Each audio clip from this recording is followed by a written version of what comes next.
Captain, incoming message. It was the dawn of the third age of mankind. Groovy. Hi-ho. This is me, Kermit the Frog. Hello there. I find your lack of faith disturbing. Not a great plan. Oh, for crying out loud. Program complete. Enter when ready.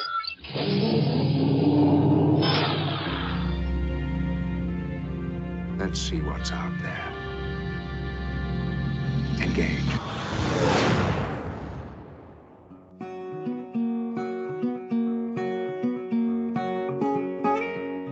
Hey there, we're those Sci-Fi guys, and this is at Those Sci-Fi Guys Show. Just two working dudes, different lives, different jobs, but a whole lot of love for science fiction and the fun that comes with it. We are your hosts. I am P.S. McKay, and I have friends in low places just like Garth Brooks, but these friends are not from there. Everybody.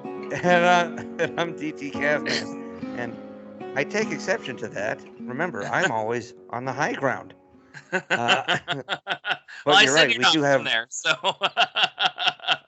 Oh Lord. So we've got a special guest with us this week. Oh, Yes. oh, hello. Our good friend James has decided to join us. We all went to school together. We were all like the three sci-fi nerds in school.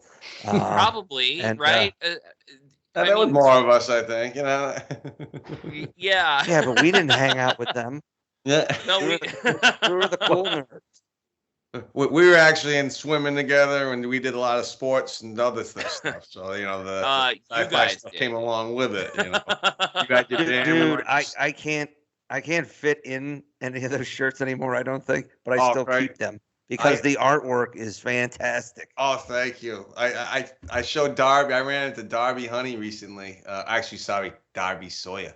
And I showed her. Oh, she nearly did a flip over, and she's like, oh, let me take a picture and stuff.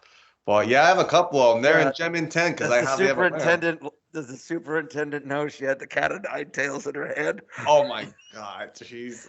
You know what? I took a picture. I know I cover all the school committee meetings almost every other Monday, and he's there. And we'll say hi and keep it cordial. But Mr. Sawyer. yeah, I always wonder if he's like, oh, that damn bastard. That was the one you made to look like the classic Star Wars: A New Hope, the original one. A lot of those got the lane line. Pool line. Yeah, I think we're in the canoe. We took the canoe in the water and stuff. What do you? Okay, we got to step back a second here. I know. I get it. Hold on. I wasn't there for 3 of the high school 4 years. I get it, but for our listeners, yes, we're getting off. What are you talking about? Good old. Well, I was class of 2000. We were class of 2000. I were, yeah. Yeah. Different time. Class of 99, right? And ILM because you can't. No, that's all right. There's not one sign of ILM except in the courtyard. I don't know if it's to this day like that, but let me paint a picture. So if you ever been to Plainville in Attleboro, picture a landscape like that, because California, or San Francisco, there's a lot of you don't see too many above, the area where it was at. You don't see too many, buildings above 2 stories. But this was a lot like Plainville going towards Riga, if you remember where Riga is, the Burger King and McDonald's. Kind of like that. But there was a sandwich shop that we went into. Like, what the hell are we doing in a sandwich shop? You go in there, this little deli. We walk in, I felt like it was in Goodfellas. You walk in where the cook or whatever, the deli guy comes out of the door, and that is the secret entrance to ILM. They have a storefront, an actual store deli. Really? Front their place. So I'm in ILM. I'm not going to in this little town. Yes, this little nook in the wall. So you go in, and then you're in ILM. There's a front thing. You got at the time. Let me get my bearings. Wait, how are the sandwiches? Hook with Robin Williams. You had the Hook, the actual Hook, the Dustin Hoffman Williams. You had on one of the walls, we were talking about, I think, Jim Henson and Kermit. I think you guys had Kermit in your opener. They had, if you ever This is see in Marin County, by the way. It's been bothering the I shit like- out of me. Marin County. Die Hard 2 came out, I think, and they had a map painting. At the end of Die Hard 2, they had the planes and it's wintertime, and they have ambulances. That's a painting on glass, and then they have the characters in the background performing. So it looks, before CGI, that was the way to do it. And you look real closely, Jim Henson died when that movie was being released. So what they did in honor of Jim Henson is on all the ambulances where the logo is all Kermit the Frog faces. Oh. So we walked through there and we got a whole tour in ILM. There was, at the time they were working on The Mummy Returns. So I got to see a nice early sketch and design of what the Scorpion King's Okay, yeah, because The Mummy came out in '99. Mummy Returns. Did you see the sketch of the Scorpion King? Yes, yeah. At the time, it was a sketch. I saw the mummy that was used. That was like a 12-foot tall statue that they must have scanned to a computer, but it was an actual, puppet. Like the Mummy or the Scorpion King? The mummy. This was Okay. glass. They might have used it as a reference, kind of scan it in. Yeah. Because I always felt that the Mummy CGI was just fantastic. Yeah, Just amazing, and they reused a lot of that. Part. The Rock one apparently was they didn't have him in the studio to scan his head properly and whatnot. But that's why it looked terrible. I left all the Energizer Bunny commercials, so they had the Energizer Bunny there. Oh, they did that? Yeah, they at the time they were working on Pearl Harbor. I think I sent DT about this because he's a big history buff here. They had the guy that puppeteers C-3PO in episode 1. He was making probably like a 5-foot long model of the battleship, and he was looking and working from the actual blueprints of the battleship that was in Pearl Harbor for the Ben Affleck Pearl Harbor. USS Arizona? Yeah. And down just making it from scratch down to T, So got to see all this stuff. They have a little R2D2, all this, but that was ILM. I think they also got commissioned to design a casino that was going to go in Las Vegas too. But really cool. But then they did several Star Trek movies too. Yep. They were working on all different projects and stuff and being hired. They put a Millennium Falcon in one of the mid-90s Next Generation Star Trek movies. It was in the background, but they dropped the Millennium Falcon in the background. That was in First Contact. Yeah. Great movie. They're supposed to have a sneaker floating around in Return of the Jedi and the dogfight scene in the background. But it's always clever to see what they throw in there. I know after R2D2 and C-3PO in the hieroglyphics for Indiana Jones. When Princess Leia's ship, I forget what it's called in the first movie, her Tantive 4. Yes. In the cockpit, and I can remember seeing this when Boston Museum of Science they had an exhibit from some of the set pieces and props from the original Star Wars film.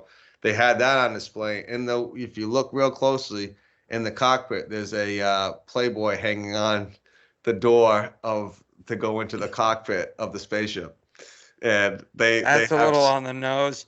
They have so many little hidden things like that. It's crazy. But yeah. So you were there. They had all these different things. Mhm. Keep going.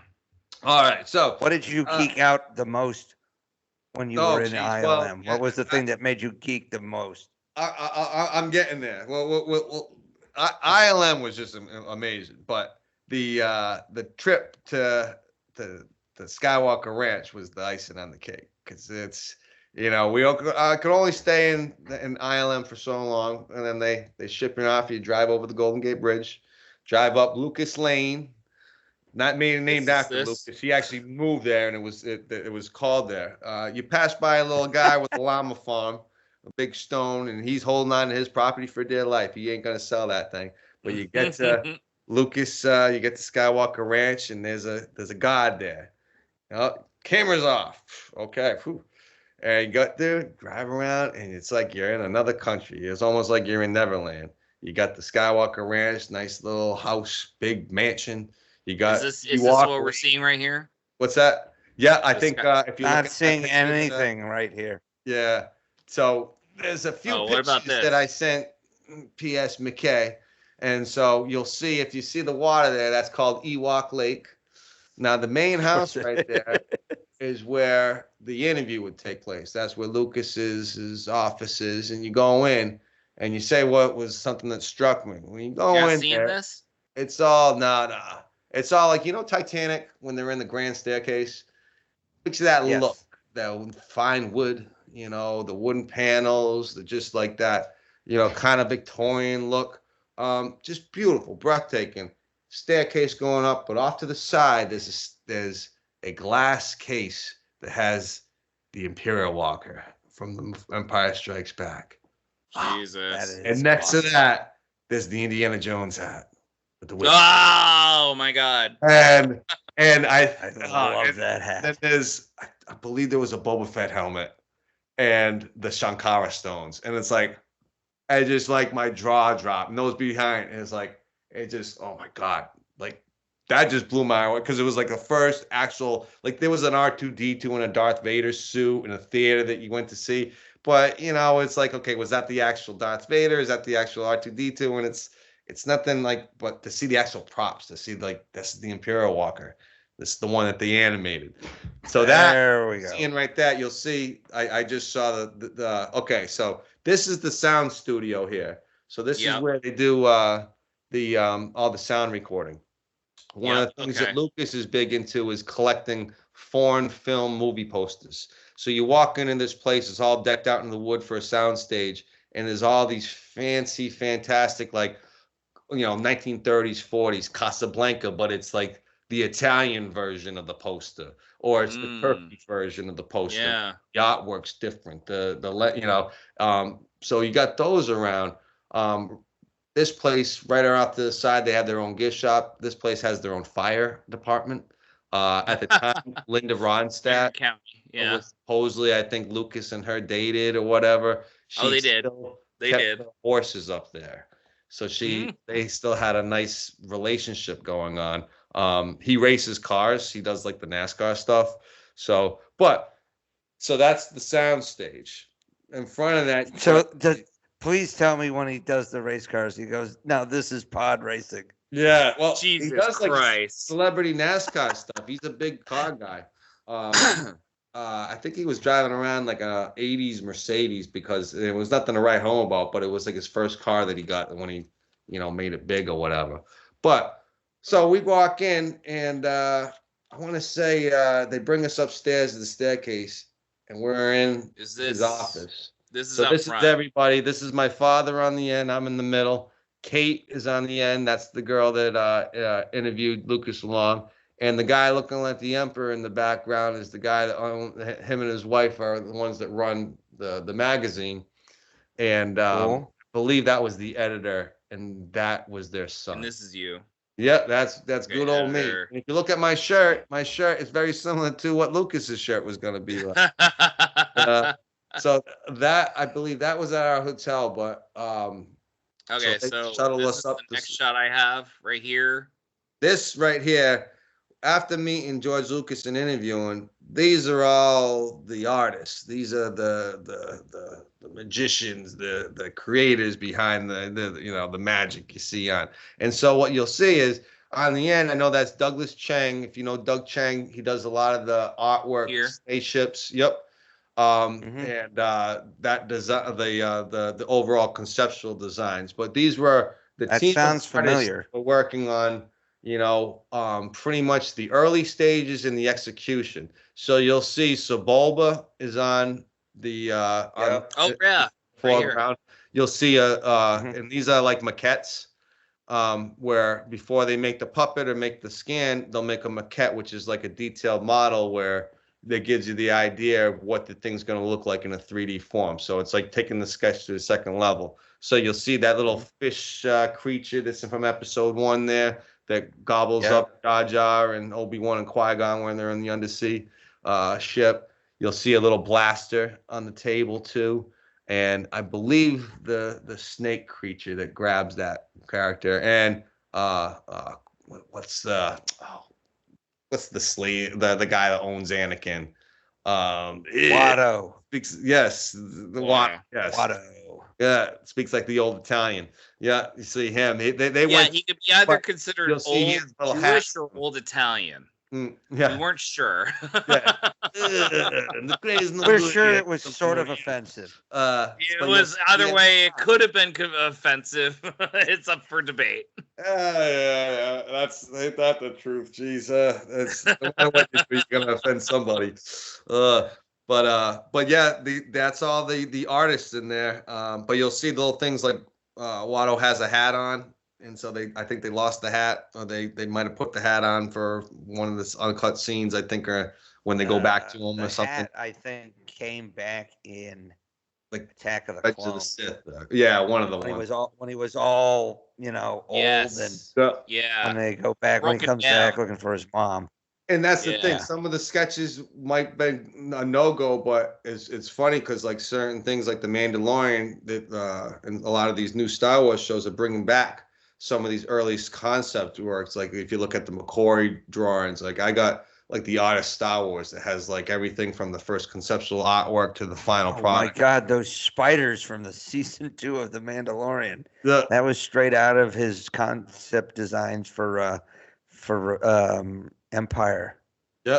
And a lot of those things they never did because it was the technology just wasn't there. So now that you can do some of these things, you see the you know, them reintroducing them into the storylines, which is great. I mean, they even threw a nice nod, and like I think one of the R2 units looks like the old original 1970s toy with the head and everything, and it has like little simple shapes and stuff. But they throw a lot of nods. And it's cool that they're bringing back stuff that's already there and kind of polishing it off instead of trying to reinvent the wheel.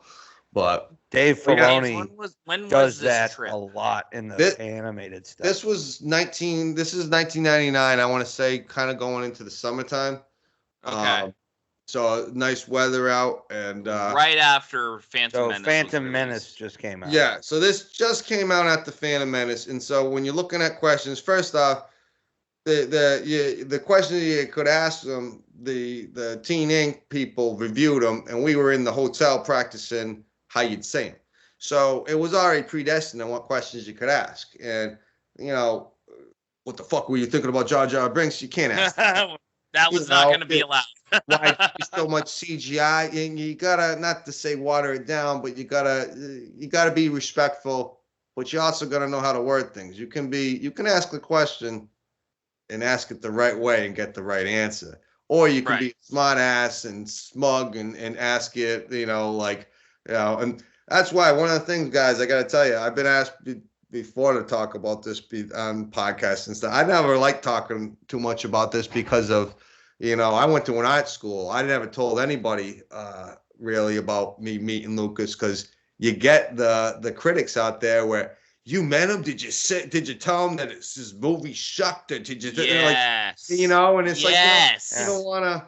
Yeah, the vanguard, of knowing better. Yeah, and it's like, you know what? And then, why are you bragging? It's like, you know what? I like to talk about it to people that appreciate it. People that aren't gonna be. Which is why you and I talked about it. You couldn't wait to tell me. But no, I'm honest. Yeah, ask me. But it's. Let me tell you, man, it blew my mind. You come back, you tell me the story. It's on the front page of whatever it was, the leisure section of the local paper. Little Sun Chronicle. It was awesome. I think my mother saved that. I think I gave you our copy of the Sun Chronicle. Oh Jesus! But it was an experience, but yeah, we practiced the questions. You were there at a very sensitive time then, so it was right after Phantom Menace. Right before Attack of the Clones came out, and so there was a lot of things that I really liked. Shit was going on. I like Darth Maul. I liked the look of. Some of the special effects were like just mind blowing at the time. Well, you had that Jar Jar Binks character. It's like, oh man, why don't they just have this? And you had it about a kid. You never really had kids in the Star Wars movies, except for those Ewok movies. So it was a lot of unknown territory. Plus, people forget you're telling a story about not a good person. You're not supposed to be rooting for Darth Vader. And in the end, Right. and it's not really clear until you see episode 2, where you're like, this guy's not really that likable. He's kind of like a punk.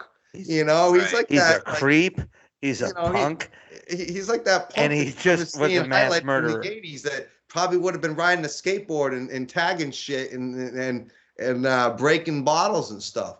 You're not supposed to be rooting Simpson? for him. And in the end, you're supposed to be rooting for Obi-Wan Kenobi. You're supposed to be rooting for the good guys. And to tell a tale, and I can remember when people even heard like, you're gonna be telling them about Darth Vader and Obi-Wan. Why aren't you telling them about Luke and Han? And Leia. Well, why continue that? And I was like, no, I want to tell 1, 2, and 3, and then we're gonna go, with the trilogy after Return of the Jedi. And it's like, okay, well, you never did it, and then you left it up to J.J. Abrams. I always felt they should have done the sequels, and then you could do the prequels whenever because you don't need the same actors. But the other thing that I learned recently is like the prequels had a lot of stuff going against them too. First, I want to say Lucas financed a lot of them himself with that technology, groundbreaking. Well, Phantom Menace was an independent film. And then the people that he wanted to play the roles. Originally, Tupac Shakur was supposed to play Mace Windu. Tupac Shakur died. What? They even had meetings with it. And don't forget, Tupac was in a lot of movies that leading up to that. You saw Juice. He was in a lot, by the way. Yeah. In a very short He did time. He must have done 15 movies in the year before he died, because all these movies came out within 10 years after he died.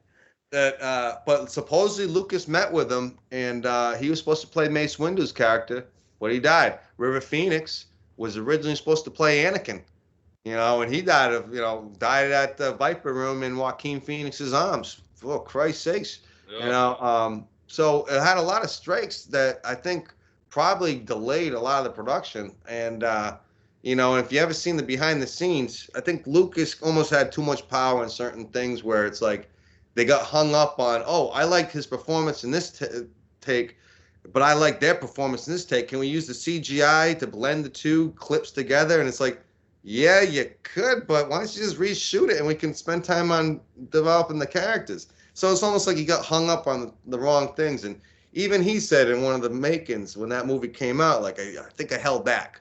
And he gets on a golf cart and leaves. But a very sensitive time because a lot of people, they didn't like the CGI, the full CGI. They didn't like any of none of the original cast members. Everyone wanted to see Harrison Ford again. I mean, as much as we like to see Luke, there's a lot of people like Han. It's kind of like the one liaison for, okay, there's some crazy stuff going on with all these aliens and Jedis, but hey, I'm recognizing that it's crazy. I'm not like a down to earth dude. Yeah, it's like, hey, that's the average guy. The skeptic. But it was a sensitive time, and it was all like, okay, what's episode 2 going to be like? So here's out front of Skywalker Ranch. So that's where you enter. Yeah, new photo. And is this his house? That is his. It's kind of like his company headquarters.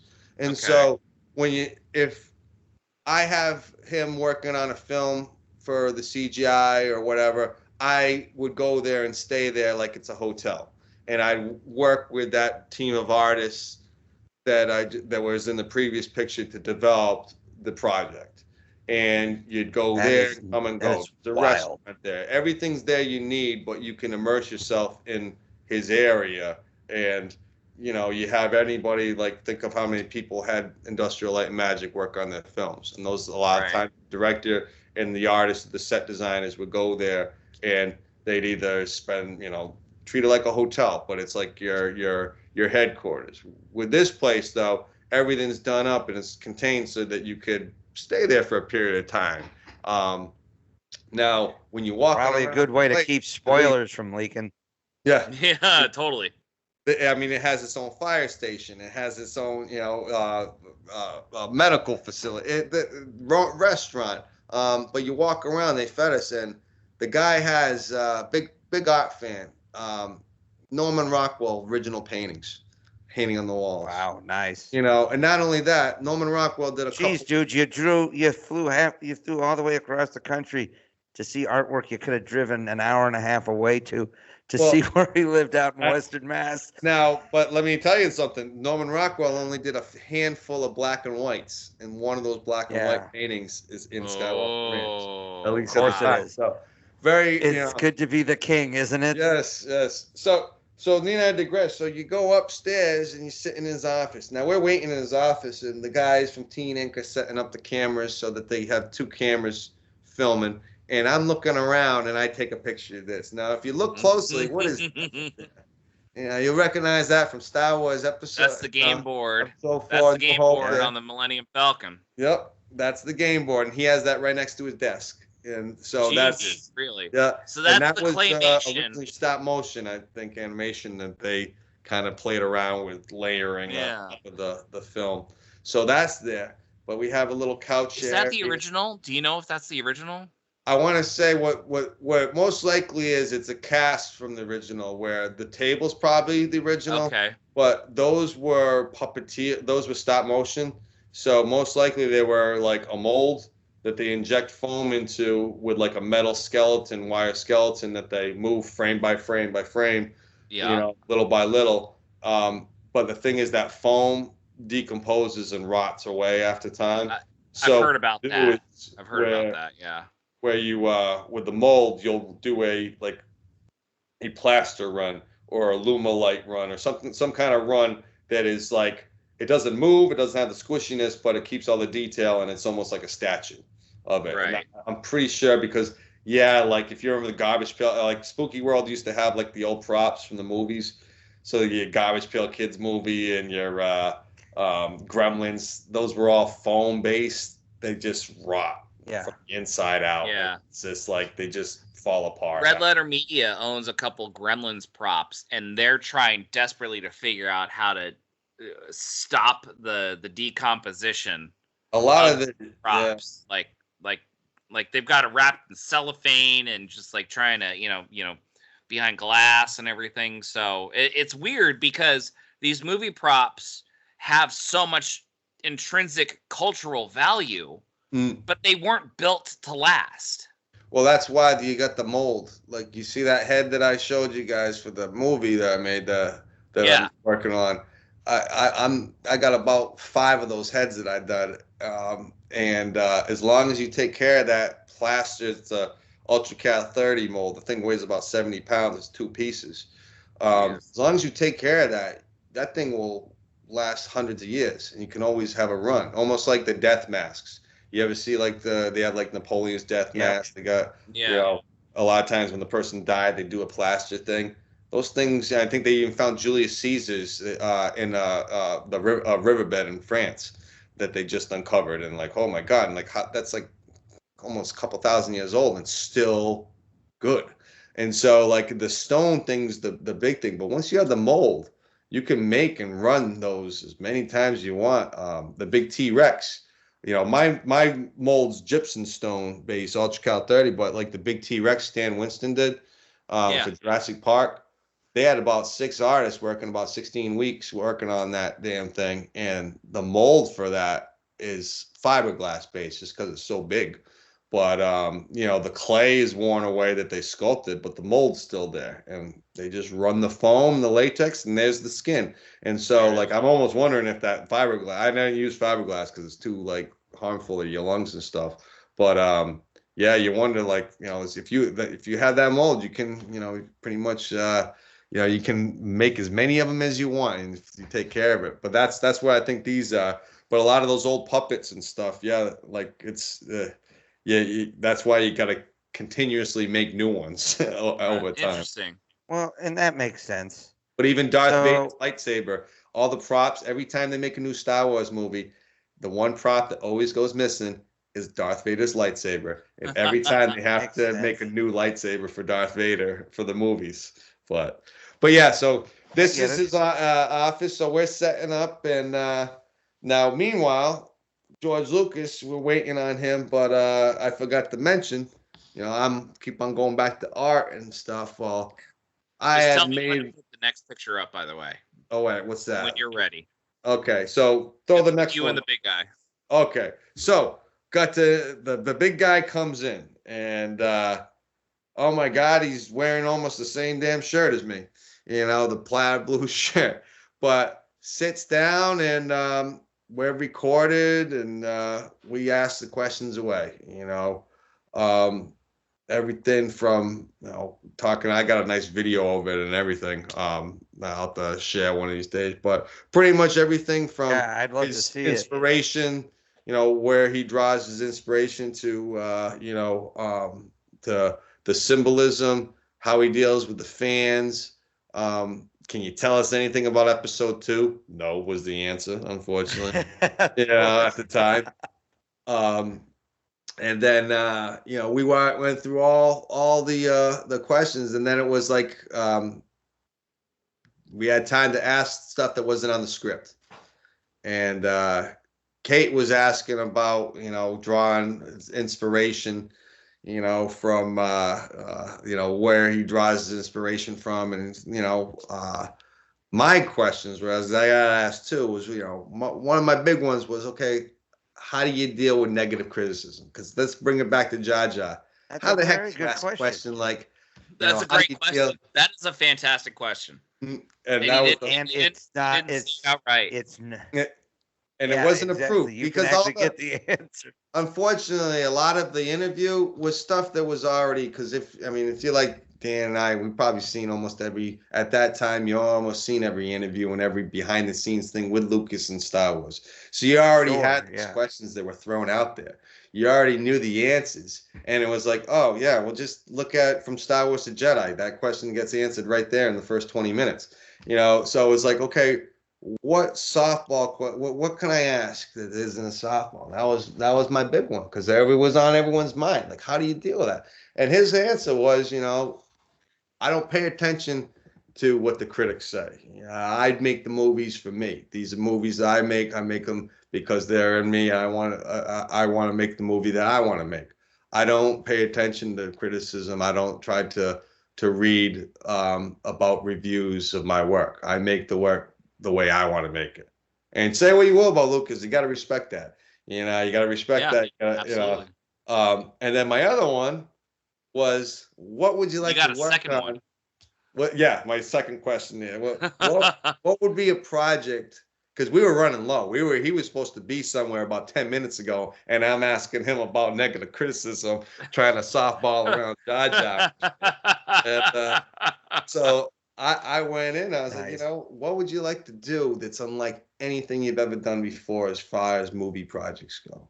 Damn. You did American Graffiti with your love for cars, and that's the time that you were a youth. That's like recapturing your youth. You did your Star Wars.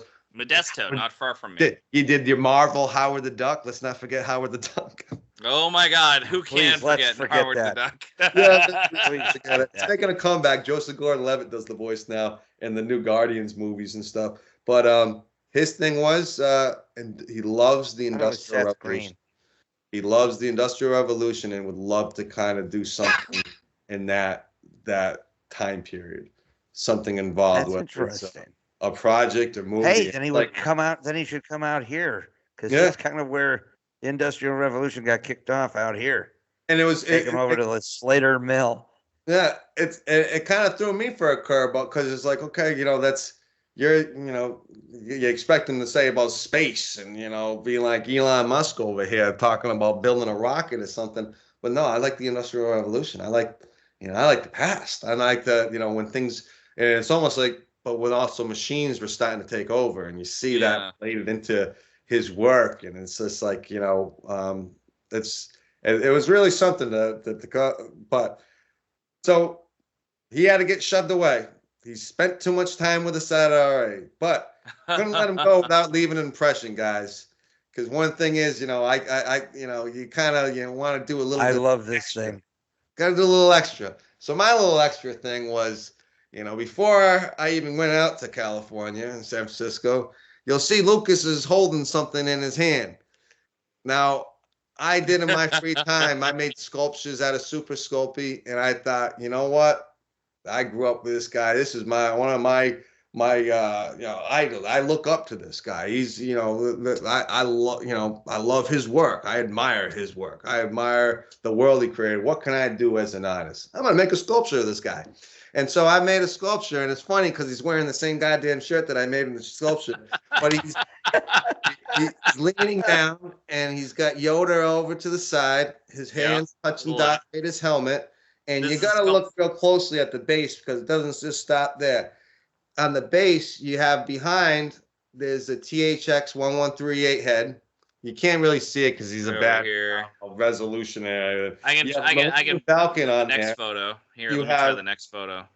Oh, yeah. So yeah, that one's a little bit better. You can see that one actually he has a good review. So you got THX 1138 head there. You have the Millennium Falcon. You have the hot rod that Harrison Ford's driving in American Graffiti. And damn, dude. But you know that epic scene between Darth Vader and Luke Skywalker when he's got the black glove and they're in Return of the Jedi from the Empire, and the whole song's playing. I got a little miniature right by his feet that's kind of out of shot of Luke, and very small. And these are all, that's probably what's that? Maybe like 6 inches, 8 inches or so. But I give that a lot of detail in such a small model. Yeah. Oh, thank you. Yeah. Plus, I love the fact that you predicted his wardrobe. Look at the collar. There's a shadow. There's a shadow being drawn on the collar. Literally sculpted. That's all out of wore that day. and then if you turn it upside down, it's my name's all carved in it, James Friedman, and the date. Nice. So I had to give that to him, man. How did he react? Yeah, he was like, "Oh, geez." I mean, that's his. I think one of the guys grabbed my camera and started taking pictures, but that was his reaction when he saw it. Like, oh my god! And then someone said, "He's even got you wearing the same shirt." And then he started laughing and chuckled. And he's like, "Oh my god, this is awesome." He's like, "I can have it." He's like, "Oh," and then he took it with him and carried it down the stairs. I don't know. It might be in some cubby somewhere. It could be in a trash barrel. I don't know. But maybe it might be next to a Norman Rockwell painting in Skywalker Ranch. I would. Something tells me that because this guy, I think part of his fame as a filmmaker came from the creation part, not only of the story of Star Wars, but the development of new movie making techniques. And ILM grew out of that. The creature shops and all these things that they did, this technology that they built in the original Star Wars trilogy that became the cornerstone of some of the best special effects in movie history. ILM grew out of that so that it's a very highly respected, it's like the #1 special effects workshop, in Hollywood. Something like that to me, as a guy who clearly appreciates art, if he's got real Rockwells and stuff, wouldn't surprise me if that's somewhere. Maybe it's a little dusty. I don't think maybe he hasn't looked at it in a few years himself to throw that I out. don't think something tells me that George wouldn't have thrown that out. Because if you look at this picture, you can see there's a look of some serious appreciation.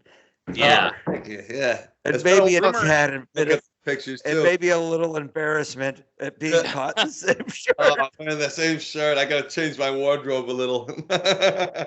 Now, rumor had it that he was a bit in a surly mood going into this. Oh yeah, the big thing, first off, the guy was getting ready for episode 2, has the bad reviews or whatever, which he's trying probably not to pay attention. Fresh reviews, by the way. Yes. Right? This is right after the release of Phantom Menace. After. And so everything's suffering too. And I imagine there's probably a layer of, am I going to be able to make part 2 and part 3? Because don't forget, it's not just the movies that went tank, it's also the toy line. Lucas didn't make money really off of the first Star Wars movie. He made it off of selling the toys from the Star Wars movie. And it was all time to have the toys ready for Christmas time. They didn't have them ready for Christmas time in 77, so you got the early bird where we're going to give you a slip on Christmas, and we're going to mail them January, February when they're out. So Right. toy line suffered. They had a bunch of Jar Jar Binks figures sitting on the shelves. A lot of those toys didn't go anywhere. At least the amount of volume that they made. You know, they had special, and don't forget, FAL Schwartz was still open. Toys R Us, KB, Target, they all had their own Star Wars. Borders had their own figures. So they must have lost money. So he probably wasn't in a great mood. But on the same token, you're also meeting a couple of kids. It's like, oh, geez, you know, like I got to do these interviews. I mean, as a person, I don't know. Unless you're one of these people who love talking about themselves, I imagine it's not the easiest thing to do, especially if you're doing it at that volume. I imagine he's probably was asked to do 50 interviews just that day for magazines, Entertainment Tonight, whatever. And everyone wants the same shit. What can you tell us about the new movie? And don't forget, Blue Harvest, you know, a lot of his films are all under different code names. No one wants to know what's going on, and we want the audience to be surprised. I would love to see that audience when they first saw Empire Strikes Back and no, I am your father. Oh, what the heck, you know, to be in those reaction videos. It probably was equivalent to when people found out Bruce Willis was the ghost in Six. Oh shit, I shouldn't have said that. Well, if you haven't or Captain America saying Avengers Assemble. It's a 25-year-old movie, man. Let it go. Yes, exactly. But ironically, 25 years ago, at the same time you saw this, you met him. But that suspense, they were building up. So there's also that secrecy to make sure that things don't leak out. And that's what the villain's going to look like. Who's what this character, who's going to be in it, who's going to die, So it's unfortunately that we live in the time where it's almost impossible to keep anything secret. I mean, I already know about the next Star Wars movies and shows that are coming out, and they're not even, they're like 2 years out. What's the bill? Yeah, they just confirmed Mandalorian and Grogu May of 2026 in theaters. And it just came out today. Is it Bill Burr that's going to be have his own show for Star Wars? No way, really? I didn't hear that. Are you dropping that shit? Are you? Oh, do we have an exclusive? We got an exclusive. Please, dish. Isn't it? Is it? What's his name in it? Mayweather or Mayfield or Mayfield? Mayfield. The show is just called Mayfield, and it sounds like what they did with Andor. Whereas like just a few episodes, and Obi-Wan was just a short run, which I kind of like Obi-Wan. That was actually pretty good. I wasn't adverse to Obi-Wan. I kind of liked it myself. There were some flaws in it, but whatever. It's the battle scene at the end. Be able to, because I think that was, and we always wanted to see Darth Vader in the suit, tear some stuff up with the lightsaber. Same with Rogue One. Like they made him scary in that last scene. Like, That was directed by Dave Filoni. Mm-hmm. That piece that was directed by Dave Filoni, Lucas's protege from the Clone Wars. Yeah. The king of Star Wars animation. So that was cool to know that. I don't mean to cut in, but if we get close to 2 hours, mm-hmm. the file size, I'm gonna have to reduce the sound quality on for the podcast. So just FYI, we got probably another 15 minutes. So all right. So we'll keep it at 15 minutes. We got like 20 minutes that we can lop off this video. No, that's why I'm saying I'm already taking that math into account. So good. All right. I'll try to stay on track. But it was just an incredible experience. He was actually the interview was only supposed to that's me and Kate in front of the Darth Vader. You see how tall he is. People forget David Prowse is a tall dude. I don't know if you ever saw him at Cape. That's a statue, right? Yeah. What they'll do is that's the actual suit, and they'll either inject it with foam or have it sitting on a mannequin, and it's kind of like, might not be a suit you can wear. It's more of like a prop kind of thing. Okay. Where it's just more like a statue and stuff. And did you meet this Kate beforehand? Did you We know met at this the Kate? we met at the hotel, and like I said before, the big thing was before we even went to ILM the night before, we had like a little powwow to do like almost like a dry run rehearsal of asking the questions. And the big thing was you had them on cue cards and index cards. You didn't want to ask questions from the index cards. You want to word them naturally, and just use the index cards as a guide, and stick to the script. Don't defray. Don't ask another question. But when we had time and we got through all the questions and flew through them, well, guess what? We're going to ask what we want. And that's when I got the, what would you want to do something different? What brilliant question. How do you deal with negative criticism? Yeah, very nice.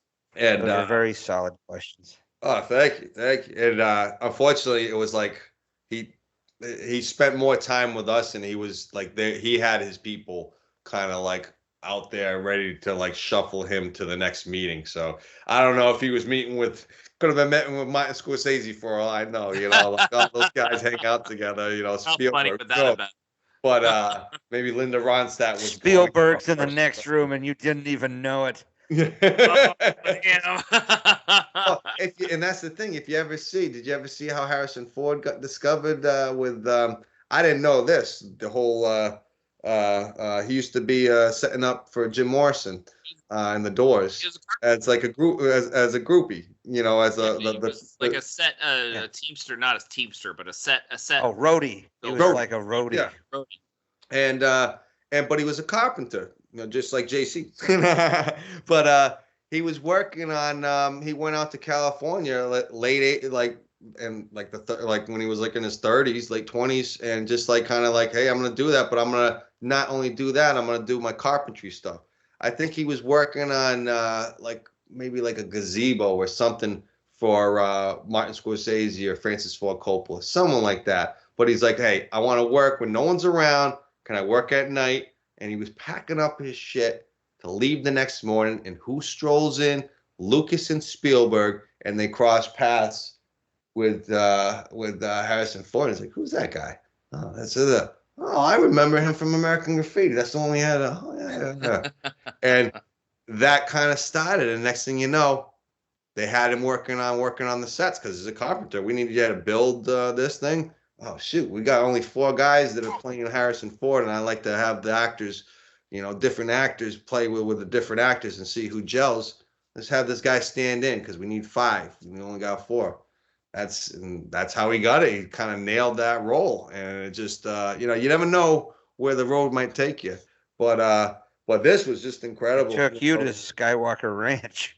Well, I didn't get there for my art stuff. That was the that I did that like as just a little gravy thing, but it was writing.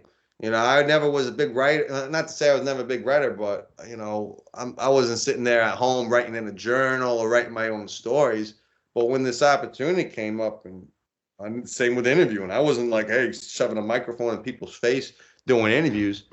But when an opportunity came and said, power of drive, I'm going to do that. I'm going to meet my guy my hero, the guy that made all these movies and created this world that I so admire. I'm going to meet this guy. I'm going to at least try to do it.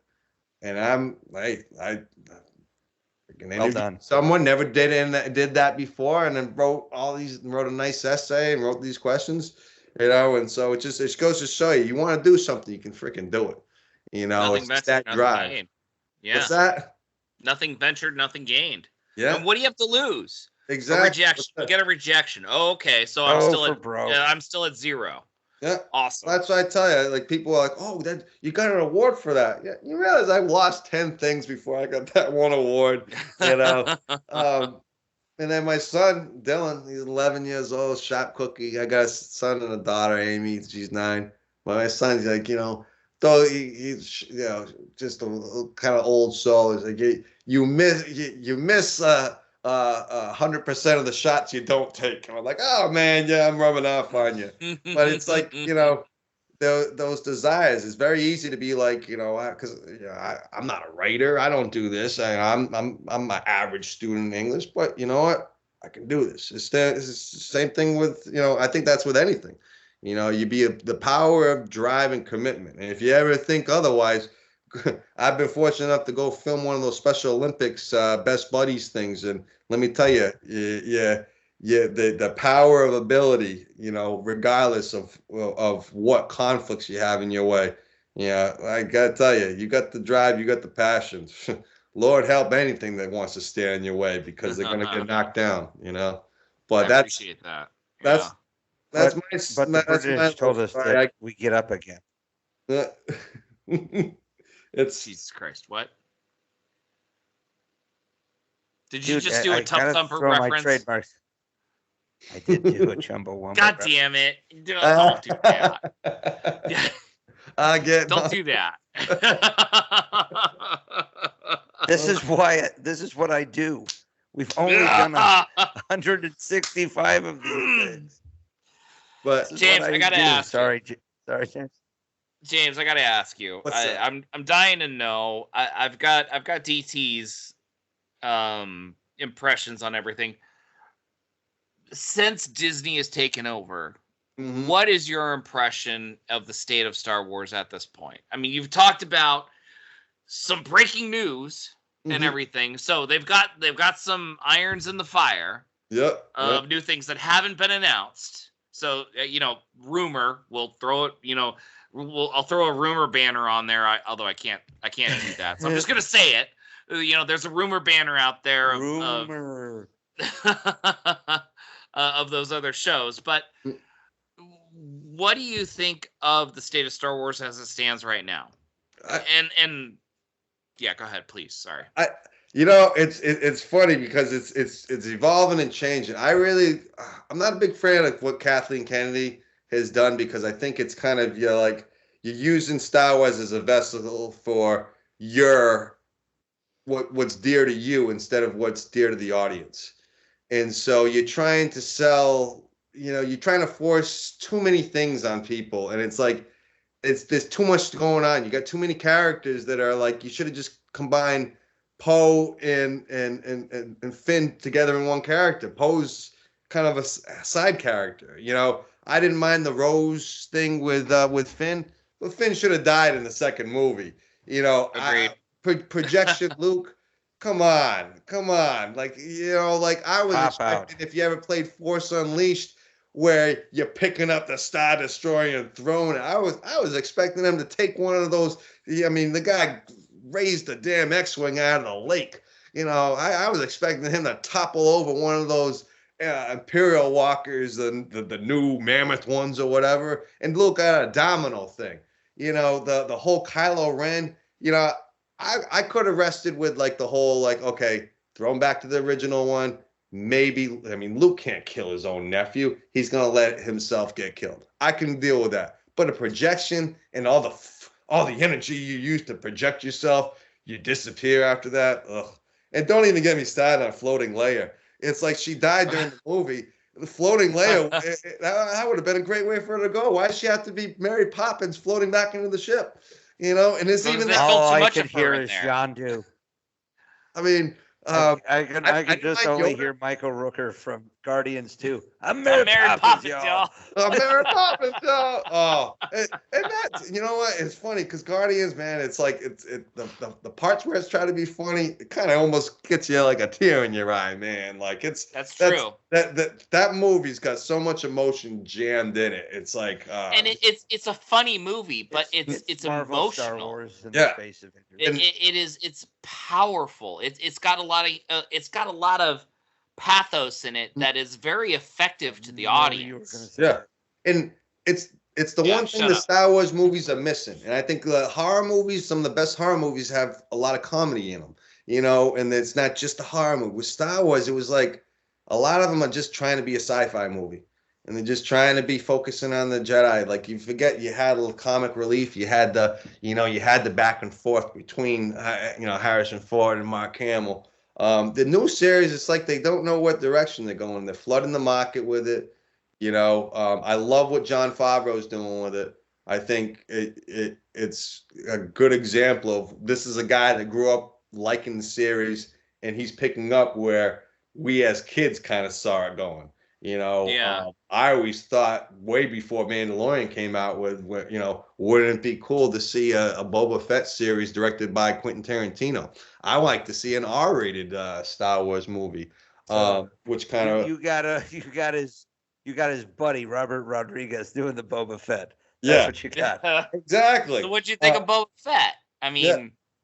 was that a missed opportunity? But the Book of Boba Fett I liked. I think what they're doing though is they're watering down. They're spreading the butter too thin. They're throwing so many of these things out, and it's tough to play catch up. And there's no, I don't know, not to say there's no continuity, but there's like, okay, here's that show, and now we're gonna do one about who's the big character now. Yeah, let's do one about Obi-Wan.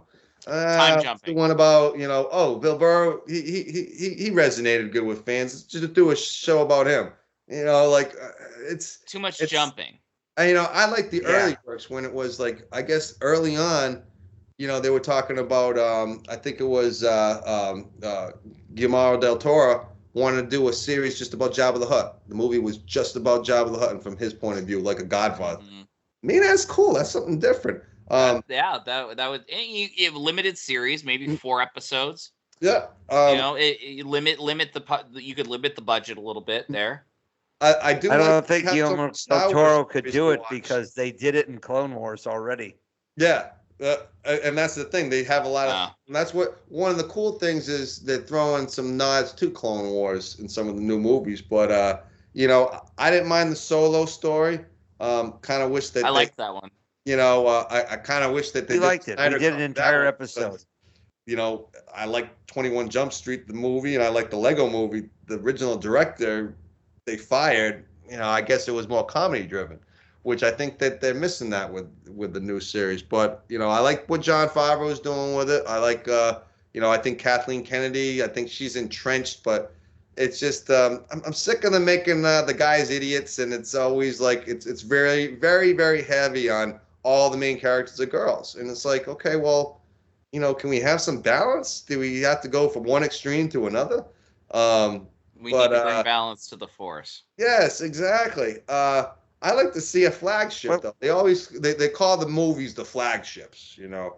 Well, Mando is kind of the flagship, though, for Disney Plus. It's Mando. Yeah. Well, and I mean, they launched Disney Plus basically on the back of The Mandalorian. Yeah. But he played second fiddle to Bo-Katan. Every time. He played second fiddle to Grogu.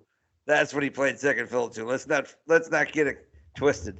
No, and you know what though? I'm okay with Bo-Katan because she was already an established character. Now, the blue guy, Grant, what's his name at the end of Soko? With the red eyes. Thrawn. Yes. Fucking love Thrawn.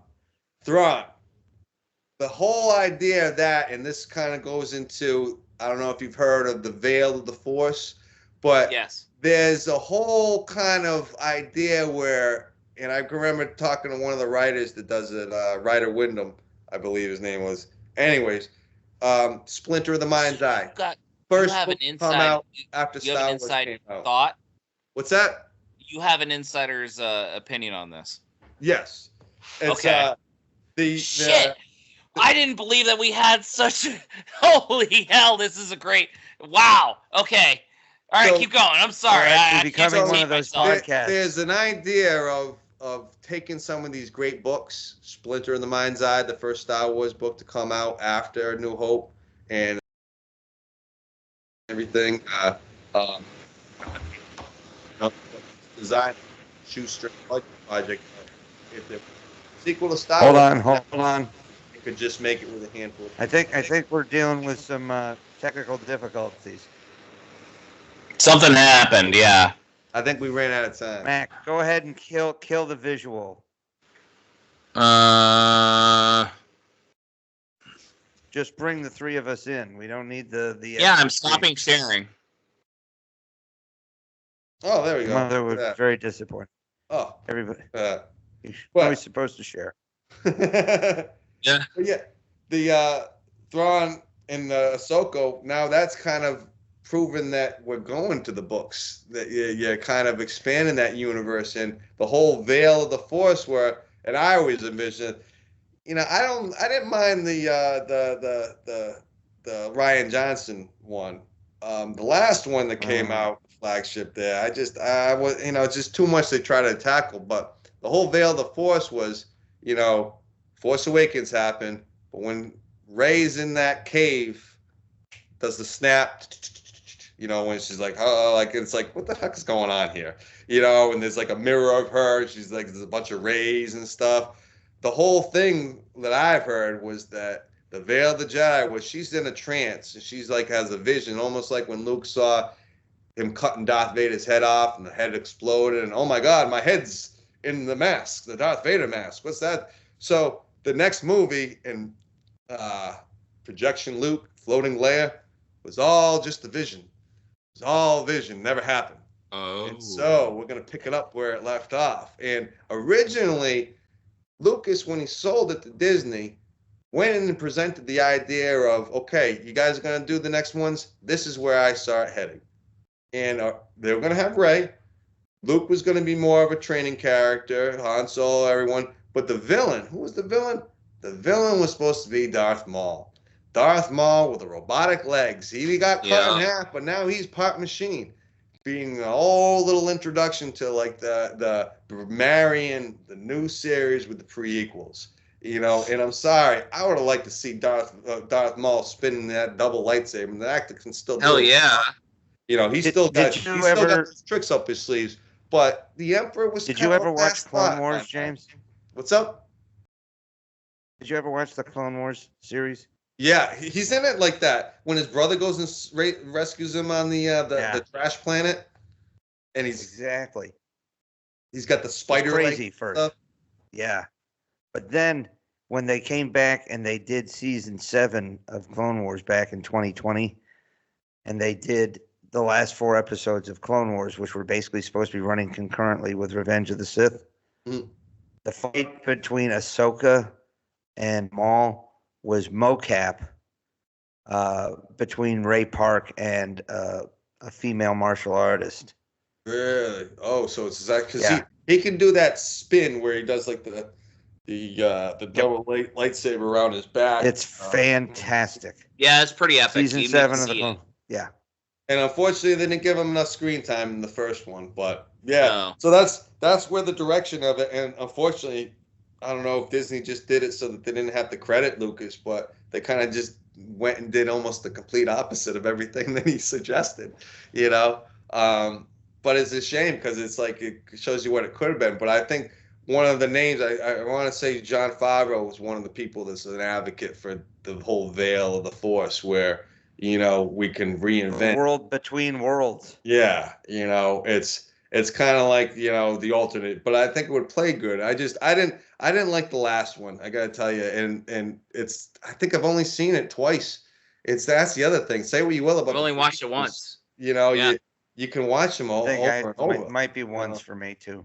And then the original series, Christ's sakes, I lost count how many times I've seen all those movies. Yeah, I have no desire to watch the old days of TV helped, being on TV, particularly at times, there's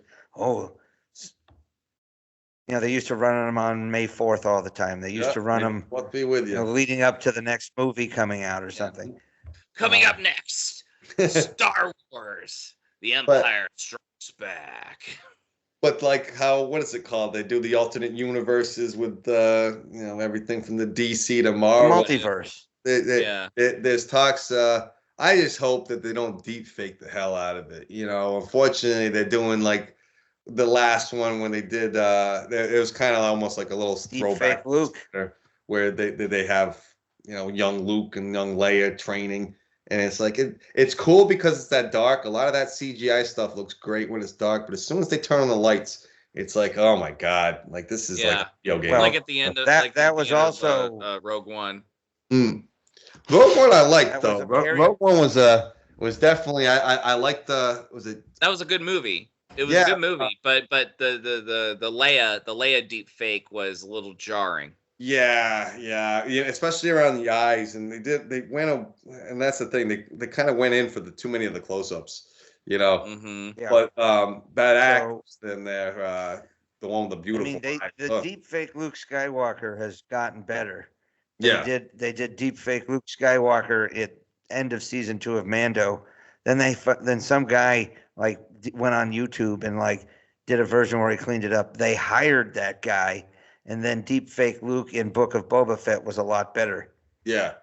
And that's especially because if you notice, again, they've been showing them more in the light. They kind of mastering that CGI a little bit, but it's still tough to sell, because the voice, even that was the thing that struck me, was like the voice sounded like it was like tweaked a little bit. Well, But I think Mark Hamill sold his voice just like James Earl Jones sold his voice or licensed his voice to Chewbacca Lucasfilm. did that too, or Peter Mayhew, Yeah, the growl, which a and, lot of I'm not adverse to that. That's fine. I mean, they get compensated. That's the important part.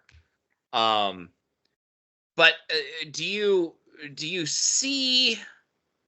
We got to start wrapping up pretty soon. But do you see better years ahead? Do you think that they're course correcting in a way, or do you hear anything in the industry about a course correction of some sort? Well, I think you're going to start to see it even out a little bit. Like, let's face it. I mean, when you look and take a step back, first off, you have the movies and the shows are being cranked out. I mean, you used to have to wait 2 years for a Star Wars movie, and then you had the gap of almost 10 years before you had anything. Right now, you have all the TV shows coming out. You have the movies in the making. You have books. You have video games. You've got a theme park. I don't know if you guys have had the chance to go down to Florida, but I've been to Galaxy's Edge in Anaheim. It's pretty sweet. It's insane. They create a whole world, and to do that, to create like your own Disneyland. I mean, when you think about it, like Walt Disney was dead when that thing kind of got made, like with Disney World, but he started the project. So to see to see that stuff already here, I think you're going to start to see like, okay, we already built the world. We already have the ships. We have the playgrounds or whatnot. Now we can focus on polishing up the movie. We can put our energy and we can add on. Like lately, it's just like they kind of like reinventing the wheel and starting from scratch when you're talking about making the Galaxy's Edge, but also having that, not only are we going to make it, we're going to give you an experience. That ride, cruiser that experience. you go through, that you're inside, you can't tell, you can't Rise tell. of the Resistance. Yeah. That's a great ride, by the way. The projection on that, like that ride is insane. And there's a lot of moving parts that it breaks down a lot. Unfortunately, we had to deal with that. The Millennium Falcon ride, but even walking around that whole place is just, it's really it's inspiring to see that place was built so fast. So I like to see. Yeah, I was there in 2019 and it was under construction. Yeah. Now, one of my friends, that I worked with, his brother was actually very instrumental in designing Galaxy's Edge, where he was being flown down to Skywalker Ranch. Remember, I could say you stayed there. He was basically, the big thing with Galaxy's Edge was how they're going to make the Millennium Falcon. And because the Millennium Falcon set is different in Empire Strikes Back, it's different in A New Hope, it's different in Return of the Jedi. What are the dimensions? And you have to have a middle ground. Because basically, you walk in there, you get to, as you're waiting to go on the ride, you're sitting in the little booth where the checkered play. Yeah. You got the practice. The bed where Chewie is being taken care of. Yep. You got the little bed there. Yeah. It's an actual ship. You're walking around. So like he used to get fly back to Skywalker Ranch to work with him on designing the layout. So I like to think that they bit off a lot, but now you might see things calm down where I kind of think you won't see as many Star Wars TV shows come out as much. That urgency. You'll maybe see more consolidated. Like we might have like a 5-episode run of a series, or we might just make Mando, the Mandalorian, and that's what they're doing with this Tales of the Empire. But they have that's like a Jedi 10-minute like episode. 6. They have so many projects in the works, but it's gonna be curious to see what gets made, because even like I think Game of Thrones had the test show that they did 2 episodes and it failed miserably in test audiences, and they never made it. And it was like Blood Moon or something. Yeah. Well, so I'm wondering, part of the issue with that was that they also didn't have enough source material to really build off of, is what they were concerned with that one. At the time, I heard, they're making Ahsoka, they're making Obi-Wan, they're making an Andor. I'm like, they can't make all those shows, and they're probably going to be terrible. They actually made them all, and they're pretty damn good, Ahsoka's questionable. All of them, there might be only a 7-episode season or 8-episode season, but they're pretty good. And Book of Boba Fett, I liked. I can remember reading that book that talks about him blasting out of the Sarlacc pit, being in the stomach, and to see that. Yeah, that was Legends. It's good to see some of these things that you read about. That's where I see it heading. It's going to be great to see them come out with another film, because I think they've taken a back seat. I think Mando and Grogu is going to the theaters. Yeah, in 2020. The one thing that I want to see that's been in the works, that I keep on hearing, is Game of Thrones guys been wanting to get a hold of the series, and Disney stiff-armed them. Yeah, and that's and prefer, but the project they wanted, I really like, because it kind of dates back to the comic books, but they want to do it as the Old Republic.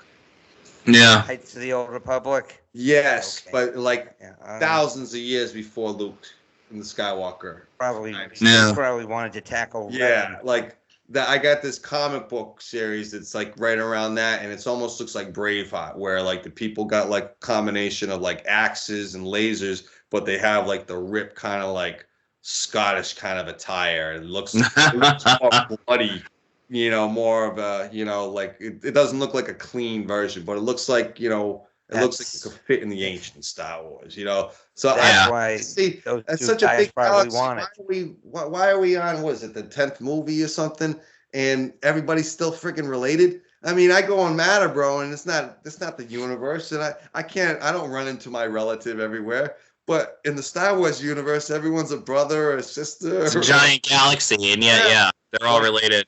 Let's see someone else besides the Skywalkers. That's why I like Solo. Okay, let's step away. It's also pretty funny for a universe that doesn't have sex.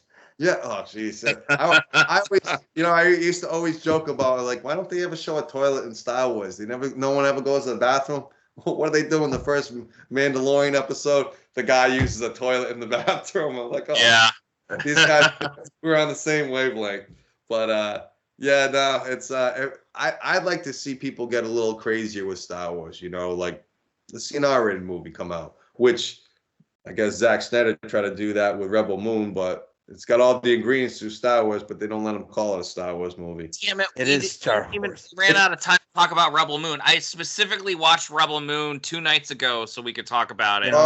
It's like Seven what this Samurai means, Star Mac? Wars. You know what this means? Second appearance for James. Oh, yeah. We need a part 2. If he wants it, if he wants it. Man, I probably lost you, listeners. No. You giving us some exclusives. Holy shit! I think I need to publish this episode before our latest episode that's due out next weekend. We need to jump on this. But no, we don't get scoops. We don't get scoops. That's not what we do. That's not that kind of podcast. The way helped make it. Look, I got to cut your image.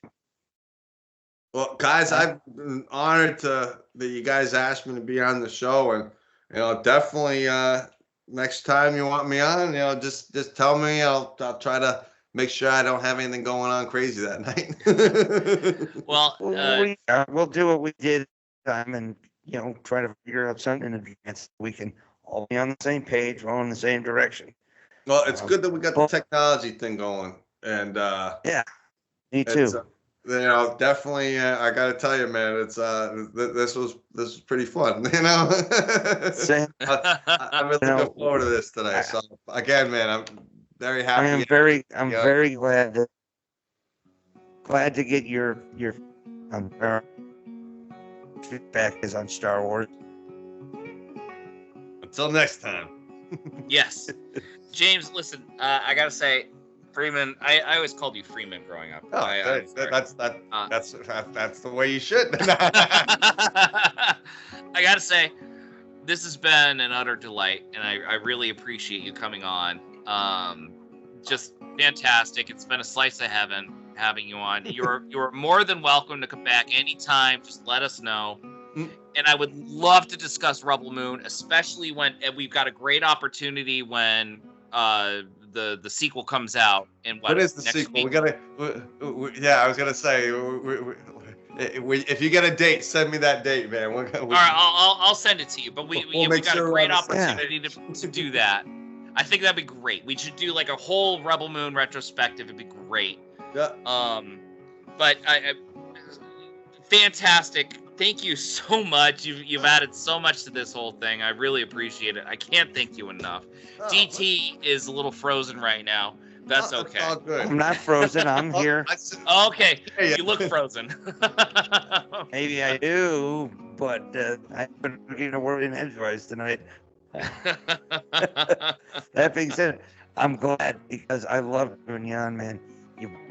Info. We don't usually get scoops, so this story just fits everything we already do. So again, thank you. You're welcome anytime. And to everyone out there, those sci-fi guys, we'll see you on the high ground. And on that note, everybody, you guys keep dreaming. We'll keep working. I'm P.S. McKay with those sci-fi guys. It's out there. It's out there. It's out there.